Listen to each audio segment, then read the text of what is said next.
Hello friends, भारतीय knowledge system में जीवन दर्शन में आज हम सीखेंगे बर्थ, डेथ और रीबर्थ का कॉन्सेप्ट। जन्म, मृत्यु और पुनर्जन्म के कॉन्सेप्ट को समझने से पहले हमें सोल के कॉन्सेप्ट को समझना होगा, जिसे हम जीव आत्मा या सेल्फ कहते हैं। सोल बॉडी से डिफरेंट है और वह बॉडी में वास करती है।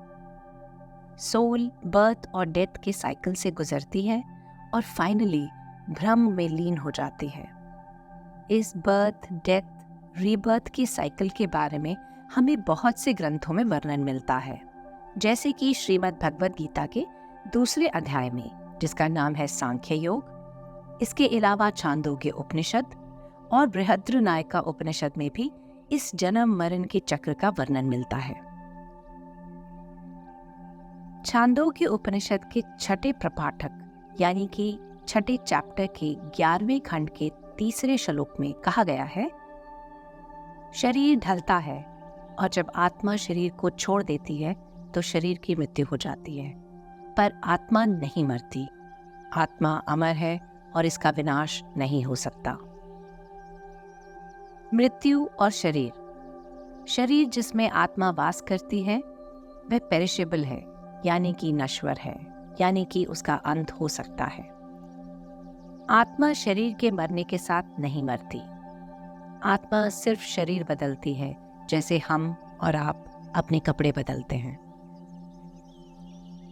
हमारा अगला कॉन्सेप्ट है रीबर्थ, यानी कि पुनर्जन्म। रीबर्थ नेचर का लॉ है। जिसका जन्म हुआ है उसकी मृत्यु होना अनिवार्य है, और जिसकी मृत्यु हुई है उसका जन्म भी दोबारा होगा। श्रीमद् भगवद गीता के दूसरे अध्याय के 27वें श्लोक में कहा गया है, जिसका जन्म हुआ है उसकी मृत्यु भी निश्चित है, और जिसकी मृत्यु हुई है उसका पुनर्जन्म भी अनिवार्य है। इसलिए जो अनिवार्य है उसके ऊपर शोक मनाना व्यर्थ है। महाभारत में पांचों पांडव वनवास के दौरान प्यास से व्याकुल थे। पास ही एक तालाब था जहां पर एक यक्ष रहता था।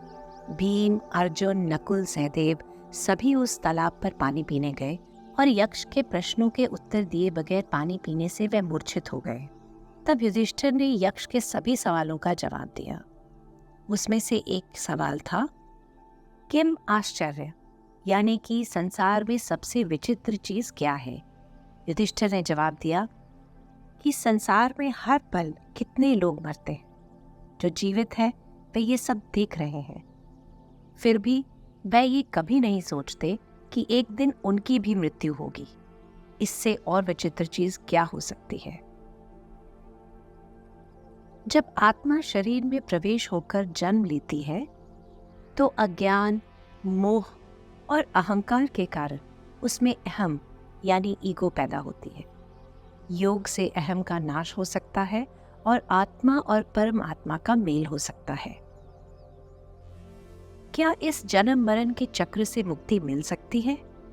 हाँ, बिल्कुल मिल सकती है, लेकिन उसके लिए सच्ची निष्ठा से आध्यात्मिक अभ्यास करना होगा। जो लोग ज्ञान योग, कर्म योग और भक्ति योग के पथ को अपनाते हैं वे जन्म मरण से छुटकारा पा लेते हैं।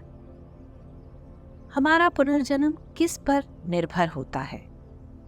जब तक जीव इस संसार में रहता है तब तक उसके क्या गुण होते हैं, कैसी प्रवृत्ति होती है, उस पर उस जीव के पुनर्जन्म निर्भर करते हैं। यदि मृत्यु के समय जीव में सात्विक गुण प्रबल है तो उस आत्मा को स्वर्ग मिलता है। यदि रजस गुण हावी होते हैं यानी पैशन डोमिनेट करता है तो वह आत्मा फिर से जन्म लेती है और कार्यशील जीवन जीती है।